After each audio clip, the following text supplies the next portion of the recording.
Hey, welcome to Project Freelance. My name is Yani. I am your host. This podcast is for freelancers, anyone who wants to make a career out of doing what they love. This is the podcast for you. This is season 2 of Project Freelance. If you've missed any of the previous episodes, please go back and check them out. If you're new, hit that subscribe button. And if you dig the podcast, give it a rating, because there's obviously other people out there like you that want to hear these things and need to hear these things so that they can also make their dream their job. I also wanted to let you guys know that I am hosting photography contests regularly on gurushots.com, and there is actually a discount link down below. And I'm also doing photo print giveaways on my Instagram, which is at Yani Photography. So if you want something like that, go check it out.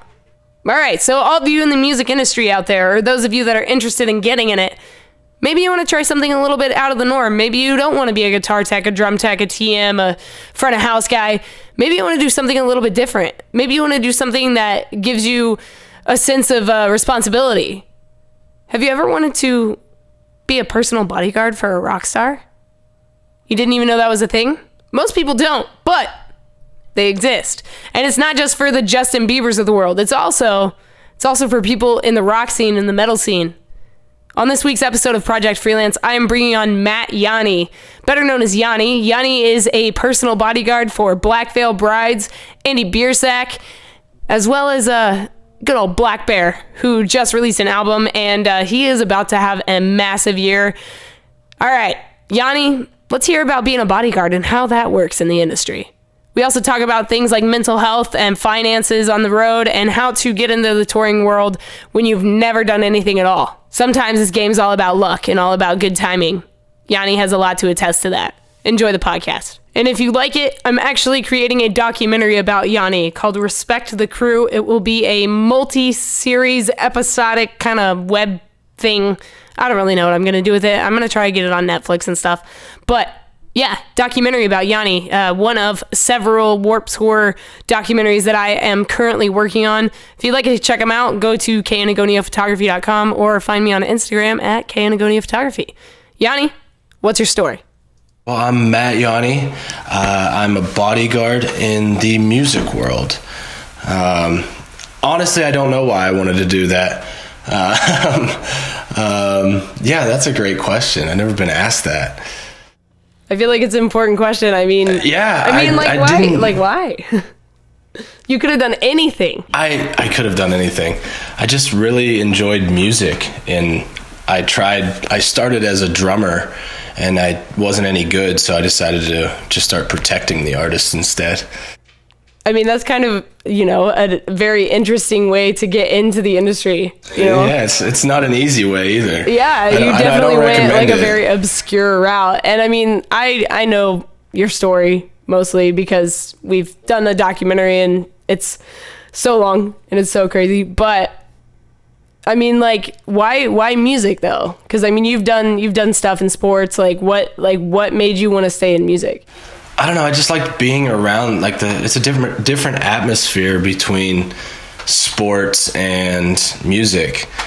I mean, don't get me wrong. If I had an opportunity for a big time position with a sports team, I would definitely consider it. But I just enjoyed being around all the people and just hearing different kinds of music and whatnot. So I stuck with that. Went that route. So let's talk about your first Warped Tour, because it's coming to an end. So tell me about your first Warped Tour experience, working Warped Tour, because it's like my favorite story. That was interesting. I just kind of got thrown into the wolves with that one. That was my first ever tour, and I didn't know what to expect. I was just meeting the guys pretty much for the first time. I had only worked a few shows with them, and it was a brutal summer. I'm not gonna lie. First Warped Tour is always the hardest, but once you do more, it just gets easier and easier. Yeah, that was definitely my experience this past summer. I had a lot to learn about touring, but damn. That was your first one? That was my first one. That was your first one. Yeah, I thought that's what you were telling me, but it's a long summer. It's a long summer, sure. But man, it was so worth it, I don't know. That's something I've always wanted to do, and I knew that it could have been like the last one, like last year. Like I was like, oh my god, is this gonna be it? Right. Yeah, I'm so glad I got to do it, and man, I hope I get to do it this next year. So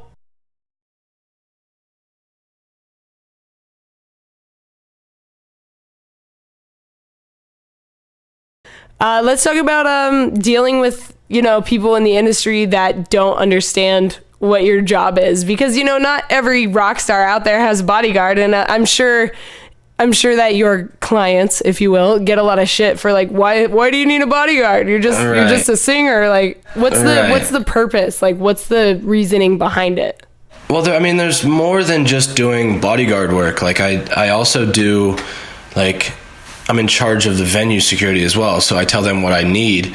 So that's, nowadays, you're seeing all this madness happen with, shows and whatnot.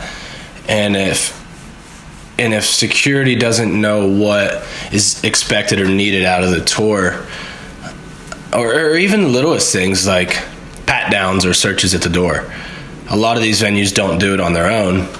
So I have to tell them to do that, which is kind of crazy. It's crazy. And I just had that happen in Europe. We did like a 10-day run, and every single day we're doing searches at the door. Oh, well, we're safe. But no, you don't understand. It's not. So it's more than just protecting the artist. It's protecting everyone inside the venue and whatnot as well, because clearly some of these venues don't really know what they're doing. So it's always an after the fact thought.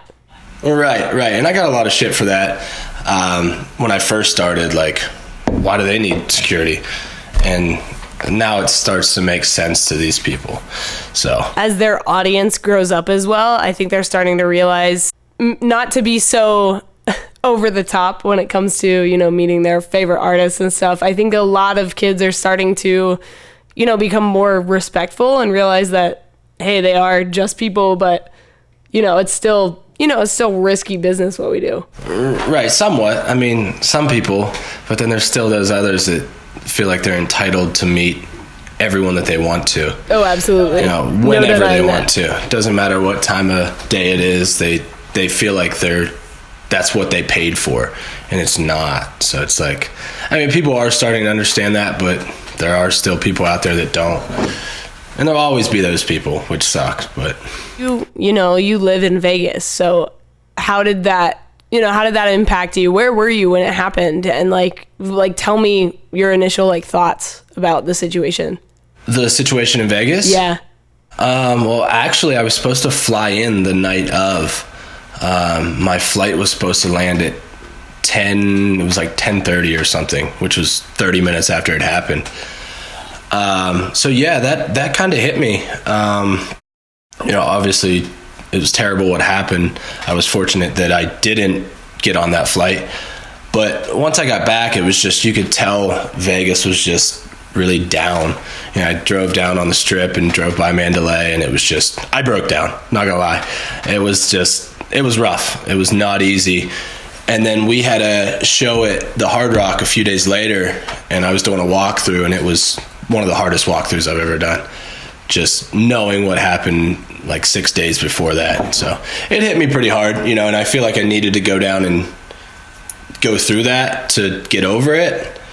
But it's obviously unfortunate what happened, and realistically, how could that have even been stopped besides not doing a show that's out in the open like that?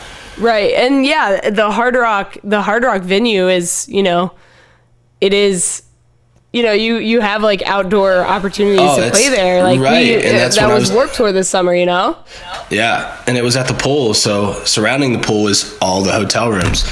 And that's all I could look at when I was out there. I was so excited to get that show over with. It wasn't an easy one. Man, it's crazy. It's crazy because it not only affects, people that were, involved, but for all of us in the music industry, it shook the music industry, Right. Yeah. And the AP actually emailed me, and I did a little article about it, which, I'm more than happy to do that, but it was a tough one to give, especially the day after it happened.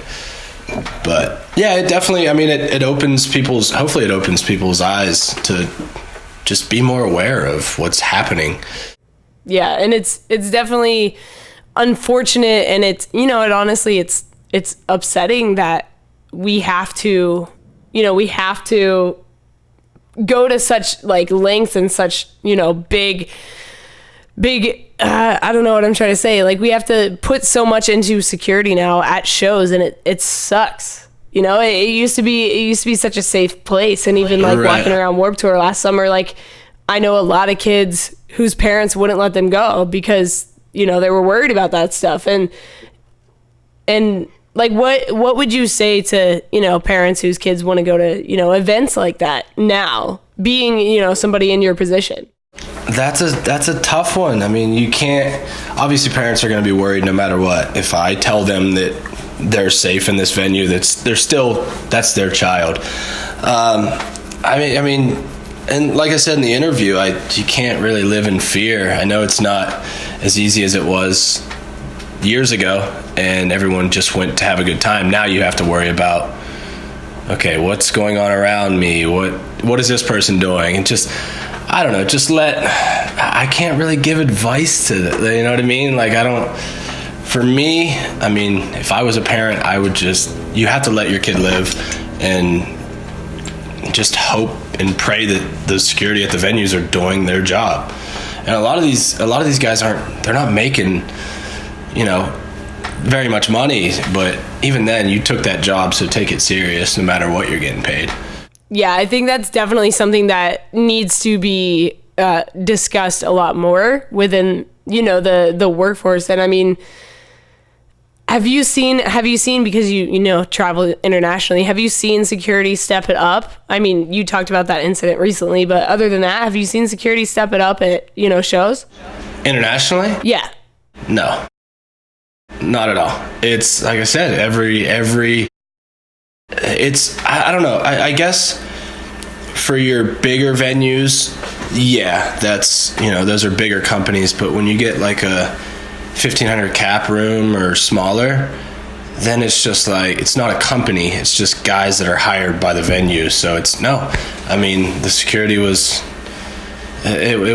was not easy on this last European run that I did to get them to comply with what I was requesting, you know what I mean? So no, I haven't done a States tour since that happened, so we'll see coming up in a few weeks what it's like, but I'm guessing the States is going to be a lot more locked down than international. That's just my guess. Do your artists feel any type of way about that? Like, traveling overseas now, do they feel more anxious about it? Or, like, what is the feeling if they've expressed that to you between, States and international? The people I've worked with, they don't really, I mean, they might mention it to me, but they're not showing a whole lot of like them being nervous or whatnot. Because I mean, I'm hoping that they know that I've got it. Yeah, that you're doing your job. I've got it. That's what I'm there for. Right. But I mean, I'm sure it does, bother them, but they don't really mention it to me. They just let me do my thing and handle it. So I haven't had too many of them come up to me and be like, I'm worried about this. So they keep that to themselves, which, you don't want to really let a lot of people know that it's bothering you. So. Yeah, especially on tour, and that's something to talk about, in its own. How do you deal with like issues on tour when it comes to, like mental health and like how you're doing like emotionally? Like how do you cope with all that stuff? Man, I'll tell you what, this last year was draining for me. Like this is going to be the longest break I've had since before Warped Tour started, so June. And that's a real thing, man. Your mental health on the road, being out that long, it'll mess with you. I mean, you just got to try to surround yourself with, the people you're on tour with, and just try not to think about it. Just keep you in good spirits. But I'd be lying if I said it wasn't, if it was easy, everybody would be doing it. But and the road isn't for everyone. Being in a bus, with people that you're hired to be with, so you don't have a choice but to try to get along with them. You don't have any, I mean, you're out for 2 months at a time or whatnot. You're with the same people, seeing them every single day when you wake up. before you go to bed. So yeah, you got to make good relationships with those people, because I mean, you're going to be spending a lot of time with them. It's not easy. It's not easy sometimes. It's not easy. Oh, it's definitely difficult. What real jobs have you had? What real jobs? Damn. I say that as your job is a real job, but you know what I mean? But your norm, like as parents would say, a real job. What was my first real job? Well, I started doing security. That was my first. I wouldn't say it was just a part-time summer job. And then I started, let's see, I think I worked at FedEx. I was unloading the trucks. That's how you were like, yeah, I could be a bodyguard. These muscles That was terrible. I was in school at the time. So I was working from 3 a.m. to 8 a.m. and then going to class at noon to 4 every day. And I hate it. And it was around the holidays, so there were a lot of FedEx packages being shipped in and out, so I hated it. And then this one's gonna throw you off. You ready for this one? Oh, for sure. I was a carpet cleaner. Wow. We cleaned carpets and ventilation systems. Wow. Yeah, you can laugh because I'm laughing. I mean, I had to hustle at that job because it was only commission. I wasn't making a hourly rate or so what I hustled for, that's what, you know what I mean? That's what I was making. So I had to just hustle my ass off. I mean, it was 6 days a week and long hours, but it was, I don't know if that was for me. And then I actually bought some of the company. I was going to start my own carpet cleaning company. Yeah, you believe it? Oh my God, imagine. True story. That's a true story. What would you have called your carpet cleaning company? Oh, I had a name. I forget what it was called. This was 9 years ago. What was it? I can't remember. Me and my brother went in on it. Wow. And we had a name, and we didn't do it very long because I got a tour. I got a tour after that. So I was just like, well, obviously cleaning carpets isn't what I really want to do. Yeah. So we bailed on that idea. Still have all the equipment though. So if you need your carpet cleans, definitely give Yanni a call. He's ready to go. You got to be in Ohio though. That's where the equipment's at. Only Ohio based. Alternative press. Get your carpets clean. So yeah, I think that was it. I think after that, I started really touring a lot. So I don't think I've had any other jobs other than that. And did you struggle like financially? Because I mean, you went in with a band that was starting to get notoriety and funding and, bigger budgets. So did you ever have to go through that process of like struggling as like, an artist or like a touring crew member? Absolutely. 100%. I know before some tours I would go in almost broke, so I'd be banking on these tours I've been touring since 2011. So first couple of years was pretty rough because I didn't know, coming off a tour, you're making your money, and then you come home and you're like, oh, I have money to spend.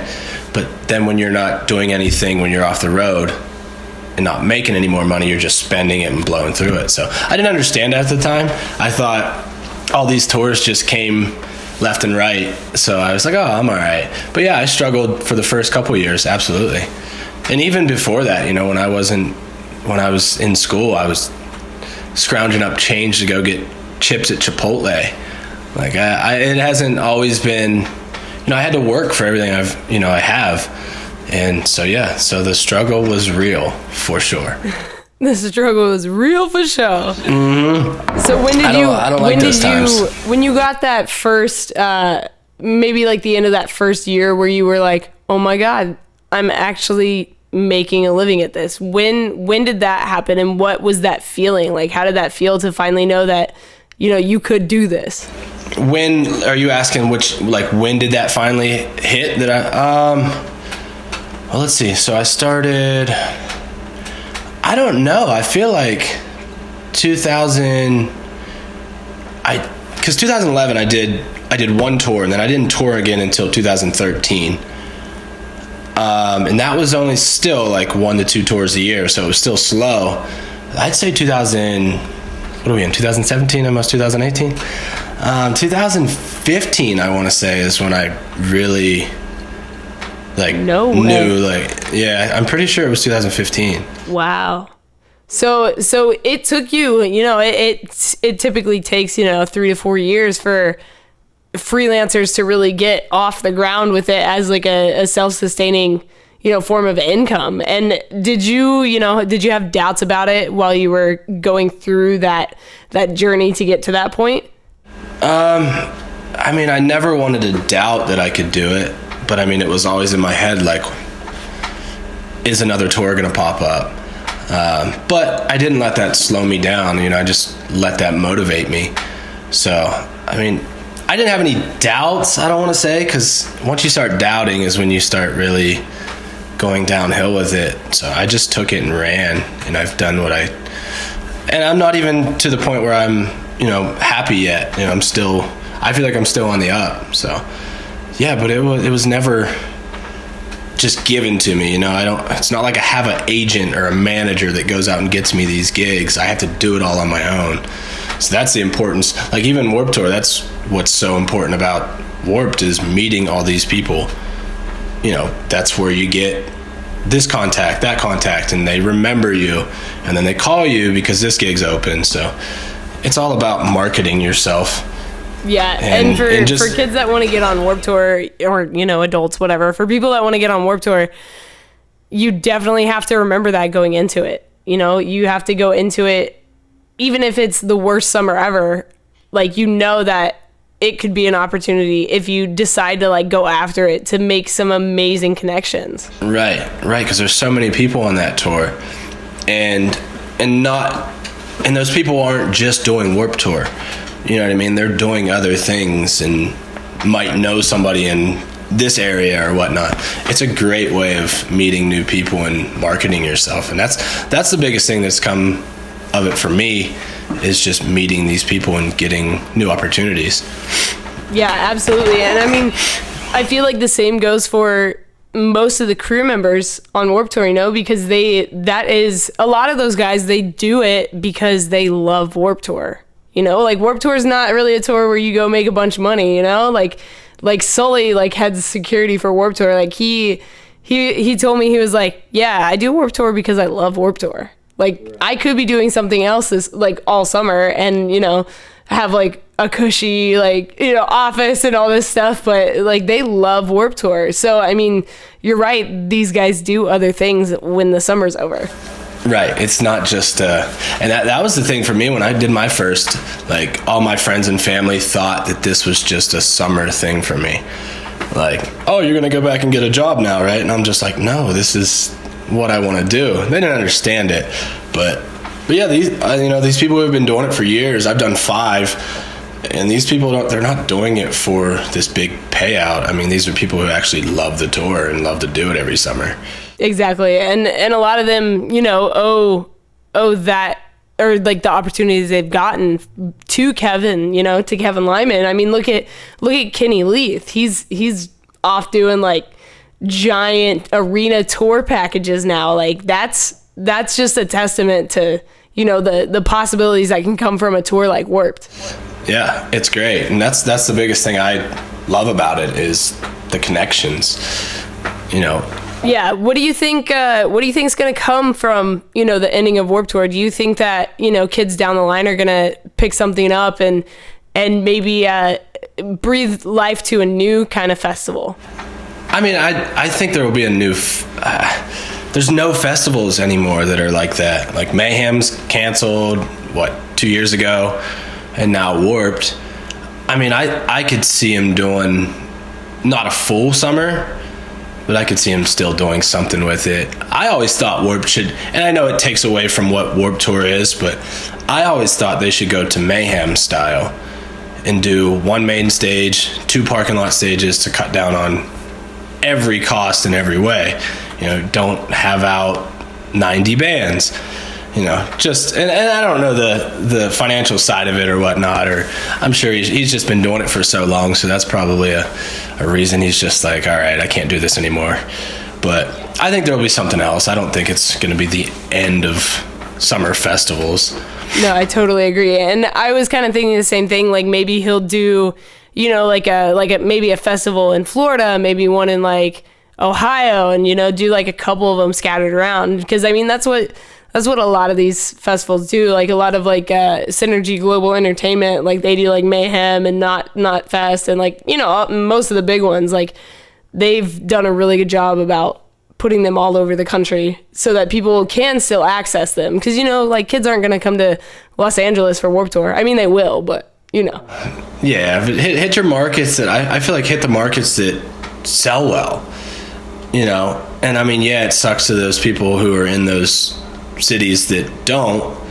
But, I mean, it's all, at the end of the day, it's all about staying afloat and keeping money going, And if these places aren't doing that for you, then how can you keep a business going? Yeah, but exactly. We'll see what happens. In his statement, he said it was the last full summer of Warped, so I feel like he'll probably do something else with it, but we'll see. Yeah, definitely. I don't think he has it in him to stop. No, even if he does for a year, I feel like he'll be like he'll want it back. Yeah, I think he'll get too bored just sitting around not doing anything. Right, yeah. I will see, though. We'll see how he feels and see what happens in 2019 summer. Oh, yeah. Oh, wow. Yeah, that will be interesting to see. That will be definitely interesting to see. So, talking about local venues, where do you see the local scenes going? Because you see a lot of different local scenes, and you've seen them over the years. Have you seen a decline in attendance at local scenes? And if so, how do you think that can be changed? Because obviously the internet is a huge thing. In Vegas? No. Just in general, how have local venues kind of died out more so over the years? I don't know. I don't know how to answer that. Because yeah, but no, I guess. That's you put me on the spot there. That's a tricky one. I mean, you're always going to have your venues that are bringing in bigger artists that are obviously going to do well. And I'll use Vegas as an example. Vegas for touring is terrible. If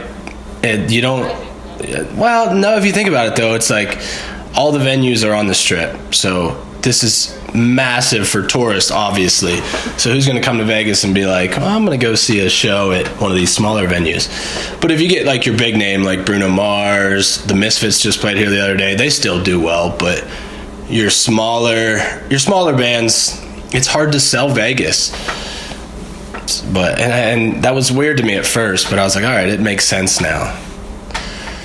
But yeah, I mean, it just depends on the area. I think when you have your certain markets that always do well, I feel like they're gonna just keep crushing it. In the areas that don't, I mean, that's unfortunate, but that's the way it goes. That's the way it goes.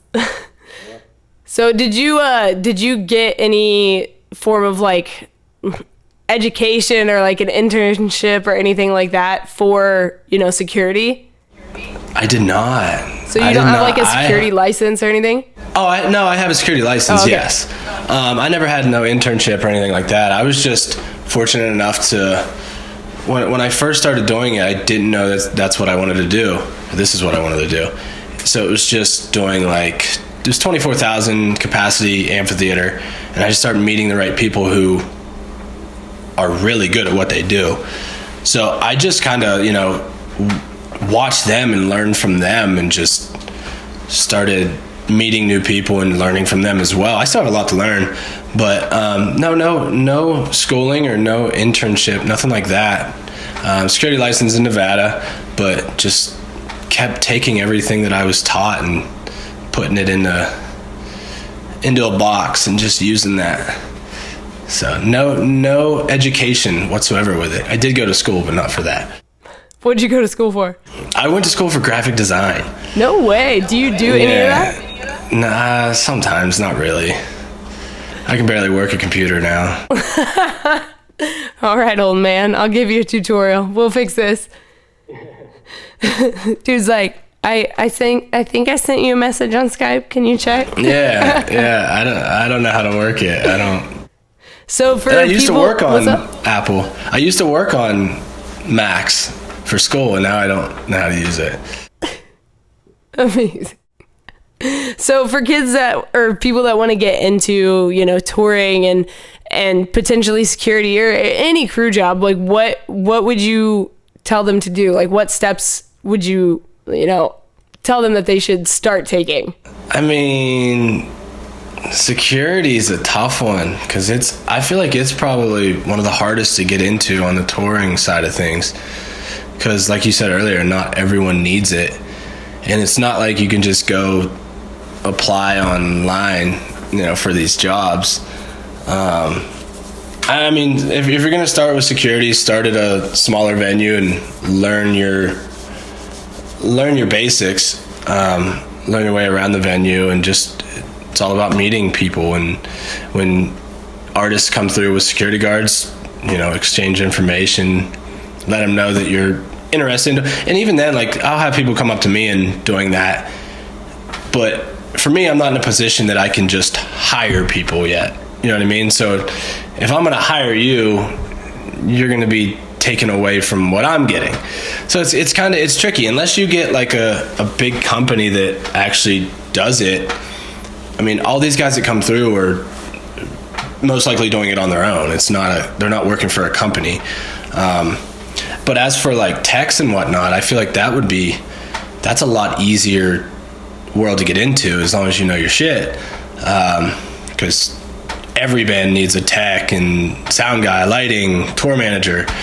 So the chances of you doing that are much better than getting into the security world of touring.